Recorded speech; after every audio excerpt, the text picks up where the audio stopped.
jedinstvenog temperamenta. Naš Bora Stanković je pokazao da se u književnoj umetnosti može dosegnuti mnogo dalje, do čuvanja istorije grada i nama svojstvenih običaja, predstavljajući kolektivni identitet i kulturu jednog društva davno minule epohe. Borina dela ne mogu i ne smiju biti tumačena samo kao rezultat stvaralačkog zamaha.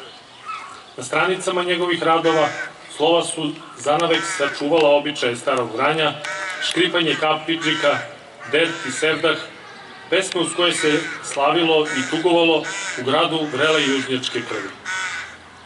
Opisuje svet možda savremenim čitaocima nerazumljiv i neprihvatljiv, ali koji je zaista postojao i vremenom izbledao.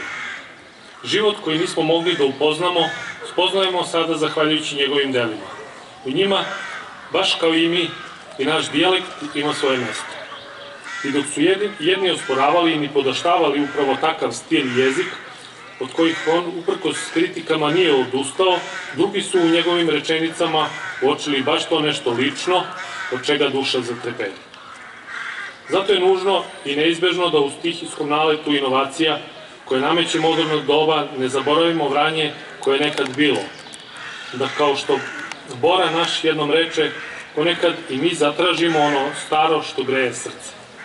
Naša pažnja mora biti usmerena ka očuvanju najvećeg bogatstva kojim smo privilegovani da se ponosimo. Delima koje je stvarao, tradicijom koju još uvek čuva njegov dom u Babazlatinoj ulici. Sudbina junaka Borinih dela utemeljena je na patrijarhalnom geslu ondašnjeg društva i satkana od glavnih osobenosti našeg kraja. Upoznala je domaći i svetski auditorijum sa do tada nepoznatom varošću. Stoga se sa punim pravom danas naš grad naziva Borino Vranje. Jeste Vranje Borino, jeste Bora naš.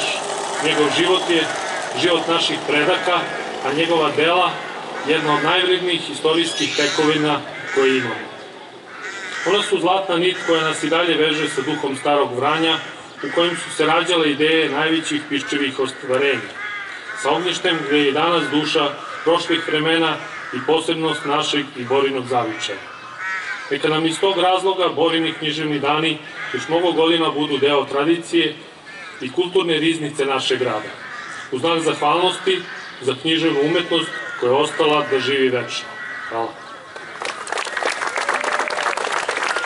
Zahvaljujem se predsjedniku Tričkoviću na ovim divnim